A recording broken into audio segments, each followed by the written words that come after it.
Yo what's up. So this is the part 1 of Photoshop. तो ये एक overview होगा फोटोशॉप का। और इसके बाद इसके टोटल 13 पार्ट्स होंगे फोटोशॉप कोर्स के, और उसके बाद एक बोनस वीडियो होगी जिसमें मैं एक पोस्टर बनाऊंगा, जिसमें मैं तुम लोगों को उन टूल्स का यूज़ करना सिखाऊंगा जो हमने पिछली क्लासेस में या पिछले पार्ट्स में सीखे थे।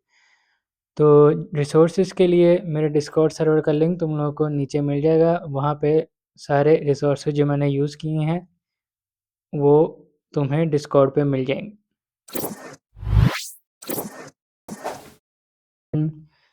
फोटोशॉप में एंटर होते हैं कुछ, तो आपके पास इस तरह का शो होगा फोटोशॉप। तो यहाँ से हम न्यू फाइल में जाएंगे तो ये हमारे पास एक पॉपअप आएगा। इसमें ये रिसेंट साइजेस हैं जो आपने प्रीवियसली यूज़ किए हैं। उसके बाद यहाँ पे आप साइज सेव कर सकते हैं। यहाँ पे डिफरेंट प्रीसेट्स हैं डिफरेंट चीज़ों के लिए, फिल्म एंड वीडियो के लिए, ये मोबाइल के लिए, वेब के लिए, आर्ट एंड इलस्ट्रेशन। यहाँ पे हम अपना कस्टम साइज़ डाल सकते हैं। यहाँ से हम पिक्सल, इंचेस, सेंटीमीटर, मिलीमीटर, जो भी मेजरमेंट हम रखना चाहते हैं डॉक्यूमेंट की, वो हम आगे जाके भी सब कुछ चेंज कर सकते हैं। तो यहाँ से हम पिक्सल रखेंगे, यहाँ से हम कोई भी साइज़ रख लेंगे, जैसे कि 1080 बाई 1080 अगर हम रख लेते हैं।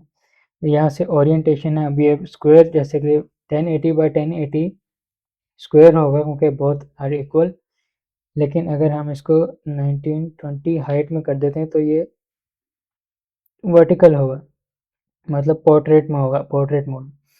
तो ये पोर्ट्रेट में अगर हम इसको वर्टिकल में करना चाहते हैं तो हम या तो विड्थ 1920 करके हाइट 1080 कर देंगे, तो उसकी विड्थ ज़्यादा हो जाएगी, हाइट 1080 कम हो जाएगी, तो वो ऑटोमेटिकली हो जाएगा। लेकिन यहाँ पे ऑप्शन है हॉरिजॉन्टल का, तो इसको हम हॉरिजॉन्टल पे करेंगे तो वो खुद ही फोटोशॉप उसको चेंज कर देगा वैल्यूज़ को। यहाँ से वापस हम पोर्ट्रेट में आ सकते हैं, तो हम इसको पोर्ट्रेट में ही रखेंगे। उसके बाद यहाँ से रेजोल्यूशन है, इसको अगर इसको हम इस तरह ही रहने देंगे, डिफ़ॉल्ट 72। उसके बाद कलर मोड है bit map, grey scale, RGB, CMYK के लैब कलर्स। इसमें हमें सिर्फ RGB और ग्रे स्केल में होता है सिर्फ black and white, grey scale में कोई कलर्स नहीं होते। RGB में कलर्स, RGB होता है वेब के लिए, और CMYK होता है प्रिंट के लिए। अगर तुम लोगों ने इतना बस याद रखना है कि अगर तुम लोग वेब बेस अगर कोई चीज़ बना रहे हो वेब के लिए, मतलब ऑनलाइन डिजिटली, तो वो RGB में बनेगी, और अगर कुछ प्रिंट के लिए बना रहे हो तो वो CMYK में बनेगा। बेसिकली हमें ये दो ही चाहिए, सिर्फ RGB और CMYK।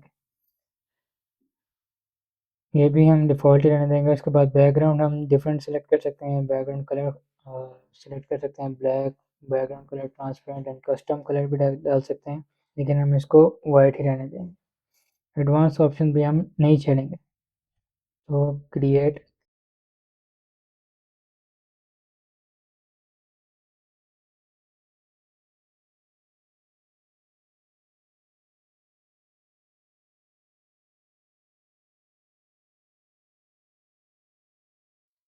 तो ये मेरे पास इस तरह का कुछ ओपन होगी फाइल।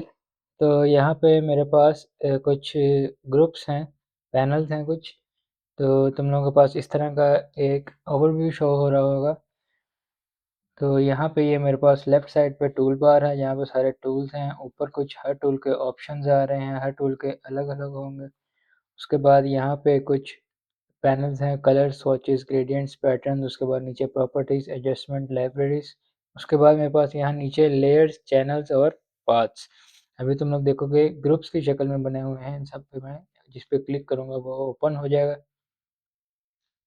तो ये ग्रुप्स की शक्ल में इस तरह से बने हुए हैं। अब इसको मैं सेट करूँगा अपने वर्क स्पेस को। अब मैं अपनी वर्क स्पेस कैसे सेट करूँगा अपने हिसाब से, वो मैं यहाँ पे जिस भी ये जहाँ पे नाम लिखा हुआ है, यहाँ से पकड़ के जिस भी पैनल को मैं ड्रैग करूँगा वो मेरे पास अलग हो जाएगा इस तरह से। अब अगर मैं यहाँ से इसको गलती से क्रॉस कर दूँ या कुछ, तो ये गायब हो गया। अब अगर कोई भी पैनल तुम्हारे पास यहाँ पे नहीं शो हो रहा है, वो तुम्हें यहाँ से मिल जाएगा। ये सारे पैनल्स यहाँ पे अब जैसे कलर मैंने क्रॉस कर दिया था, यहाँ पे अब कलर पे क्लिक करूँ तो वो कलर ओपन हो जाएगा। अब इसको मैं वापस यहाँ पे लेके जाऊँ तो ये ब्लू लाइन तो मैं नज़र आ रही है इसके अराउंड, इसका मतलब ये इस ग्रुप में ऐड हो जाएगा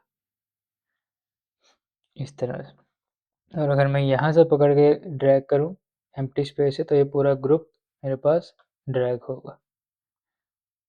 तो इसको मैं कैसे सेट करता हूँ, मेरे वर्क्स पे जैसे है मैंने यहाँ से पकड़ के पूरे ग्रुप को मैं ये जो बार आ रहा है साइड पे यहाँ पे करके, ये देखो तुम लोग ब्लू बॉक्स नज़र आएगा, इसका मतलब अब मैं छोड़ूँ तो ये सारे पैनल्स यहाँ पे आ जाएंगे और ये मेरे पास एज अ आइकन शो होंगे। अब अगर जिस पे मैं क्लिक करूँ वो मेरे पास ओपन हो जाएगा। इसी तरह ये प्रॉपर्टीज़ भी मैं यहाँ साइड पैनल में ले आऊँगा, यहाँ पे मैं रखता हूँ सिर्फ लेयर्स इस तरह से। उसके बाद यहाँ से मैं कैरेक्टर का पैनल भी ओपन कर लूँगा, जो भी पैनल मुझे चाहिए होगा ये मेरे पास यहाँ पे विजिबल नहीं होगा, वो मैं यहाँ से एक्सेस कर सकता हूँ। यहाँ तुम लोग देखोगे कैरेक्टर पैनल भी मेरे पास यहाँ पे आ गया। तो जितने भी पैनल्स हैं सारे ऑप्शंस वो मैं यहाँ पे इस एक बार में रखता हूँ और यहाँ पे मैं सिर्फ लेयर पैनल रखता हूँ क्योंकि layers are most important thing in Photoshop. तो इसलिए मैं ये पूरी स्पेस सिर्फ लेयर्स को देता हूँ। तो ये था फोटोशॉप का ओवरव्यू। उसके बाद यहाँ नीचे कुछ ऑप्शंस हैं वो सब आगे देखेंगे। उसके बाद ये मेरे पास है लेयर्स, लेयर पैनल में ये एक लेयर है। अगर मैं यहाँ पे ये बैकग्राउंड लेयर है जैसे तुम लोग को नज़र आ रहा है और ये लॉक है, इस पर मैं काम नहीं कर सकता तो इसको मैं न्यू लेयर बना के काम करूँगा। न्यू लेयर ट्रांसपेरेंट लेयर होती है और न्यू लेयर पे मैं इस पे लेयर पे जहाँ पे लेयर 1 लिखा है वहाँ पर डबल क्लिक करके इसका नाम चेंज कर सकता हूँ। उसके बाद ये जो आई का आइकन है लेयर के साथ, हर लेयर के साथ होगा, तो इससे मैं कर सकता हूँ लेयर को हाइड। तो लेयर्स का कॉन्सेप्ट ये है कि जो लेयर ऊपर जैसे लेयर्स होती हैं वैसे ही यहाँ पे भी जो लेयर ऊपर वाली साइड पे होगी वो ऊपर होगी, जो नीचे होगी वो नीचे। मतलब अगर नीचे लेयर है उसके ऊपर जो लेयर है ऊपर वाली विजिबल होगी हमें, नीचे वाली विजिबल नहीं होगी, मतलब अगर वो उसके ऊपर है तो यहाँ पे अगर मैं कोई चीज़ कोई शेप बनाऊँ, अब मेरे पास एक ये लेयर है। अब अगर इसकी मैं कॉपी लूँ और इसको रेड कलर कर दूँ तो तुम लोगों को ये रेड वाली शेप नज़र नहीं आ रही। क्यों? क्योंकि ये ब्लैक वाली के नीचे है। अगर मैं ब्लैक वाली लेयर को ऑफ करूँ तो तुम लोग देखोगे मेरे पास रेड वाली लेयर शो होगी। या अगर मैं ब्लैक वाली को मूव करूँ साइड पे तो तुम लोग देखोगे ये जो रेड वाली है ये यहाँ पे लेयर्स में भी नीचे है और यहाँ पे मेरे पास उसके नीचे शो हो रही है। तो इस तरह से लेयर्स वर्क करती हैं। और ये लॉक है, इसको हम अनलॉक या तो इसके ऊपर लॉक के ऊपर सिंपली क्लिक करेंगे तो अनलॉक हो जाएगी, या इसके लेयर के ऊपर डबल क्लिक करेंगे और यहाँ से नाम वगैरह करके ओके करेंगे तो ये अनलॉक हो जाएगी। अगर लॉक करना है तो ये लॉक के कुछ ऑप्शन है, यहाँ से मैं इसको ये जो तुम लोगों को ताला नज़र आ रहा है इस पर मैं क्लिक करूँगा तो ये लॉक हो जाएगी लेयर, जिस भी लेयर पे करूँगा, और वापस इस पर क्लिक करूँगा तो वापस अनलॉक हो जाएगी। इसके अलावा अगर मेरे पास यहाँ पे काफ़ी लेयर्स है, अगर मैं न्यू लेयर्स बनाऊँ कुछ, यहाँ पे मैंने काफ़ी न्यू लेयर्स बना ली। अब मैं अगर किसी भी जिन भी लेयर को सिलेक्ट करूँगा और अगर मैंने ये 3 लेयर सिलेक्ट की हैं, अब इनको तीनों को सिलेक्ट करके मैं अगर कंट्रोल प्लस जी दबाऊँगा तो मेरे पास ये तीनों लेयर का एक ग्रुप बन जाएगा और ये इस ग्रुप के अंदर आ जाएंगे। अब मैं इस ग्रुप को अगर हाइड करूँ तो तुम लोग देखोगे कि ऑटोमेटिकली जितनी लेयर्स ग्रुप के अंदर हैं सब हाइड होगी। तो इस तरह से मैं कोई भी लेयर्स ग्रुप कर सकता हूँ या तो कंट्रोल प्लस जी दबा के, या ये एक ग्रुप का आइकन बना रहा है नीचे न्यू लेयर के साथ, अगर मैं इस पर क्लिक करूँगा तब भी ये सिलेक्टेड लेयर्स को ग्रुप कर देगा। इस तरह से तुम लोग ऑर्गेनाइज कर सकते हो लेयर्स को। अब तुम्हें यहाँ पे एक लॉक नज़र आ रहा है और ये बैकग्राउंड लेयर है जैसा कि लिखा हुआ है यहाँ पे। सो ये बैकग्राउंड लेयर है, इस पर हम काम नहीं करेंगे। याद रखना है हमने जब भी काम करना है न्यू लेयर पे करना है। तो फोटोशॉप में लेयर्स आर वेरी इंपॉर्टेंट। तो जब भी हमने कोई नई चीज़ हमें चाहिए सेपरेट लेयर पे बनानी, तो यहाँ से हम न्यू लेयर लेंगे इस तरह। यहाँ पे नीचे कुछ ऑप्शंस आपको नज़र आ रहे हैं, यहाँ पे प्लस का साइन है तो इस प्लस के साइन से हम न्यू लेयर बनाएंगे और ये बेसिकली हमारी एक न्यू लेयर बन गई जो कि है ट्रांसपेरेंट। और जैसे मैंने न्यू लेयर बनाई, तुम लोग देखोगे यहाँ पे ये सारे ऑप्शंस हमारे पास विजिबल हो गए जो पहले नहीं थे हमारे पास। अब हम ये सारे ऑप्शंस यूज़ कर सकते हैं। तो ये हमारे पास एक न्यू लेयर बन गई। जैसे मैंने कहा कि अगर हमें कोई भी चीज़ बनानी है तो हम न्यू लेयर पे बनाएंगे, क्योंकि अगर हम एक ही लेयर पे मल्टीपल चीज़ें बना देंगे तो हम वो एक साथ मूव कर पाएंगे, हम उनको अलग अलग मूव नहीं कर सकते अगर वो सेम लेयर पे हैं। तो यहाँ पे जैसे कि मैं ये एक रैंडम लाइन लगाता हूँ, ये आपको लेयर पे भी नज़र आ रहा है कि ये लाइन लग चुकी है। अगर आपको लेयर का थंबनेल छोटा या बड़ा करना है तो यहाँ से ऑप्शन में जाएंगे। यहाँ पे अगर हम नीचे एम्प्टी स्पेस पे राइट क्लिक करेंगे, यहाँ पे हमारे पास ऑप्शन है no thumbnail, small thumbnail, medium, large. Large करके इस तरह से शो होगा, मीडियम पे इस तरह। तो ये आप देख सकते हैं, एडजस्ट कर सकते हैं छोटा बड़ा। तो ये अब देख सकते हैं बेसिकली जो न्यू लेयर हमारी बनी, ये ट्रांसपेरेंट लेयर बनती है। अगर मैं नीचे कलर रखता हूँ, नीचे इसके अगर मैं इसके नीचे कोई कलर रख से देखा हूँ तो ये बेसिकली न्यू लेयर, ये देखें जो ट्रांसपेरेंट है, अगर इसके ऊपर मैं वाइट करूँ तो ये वाइट होगा।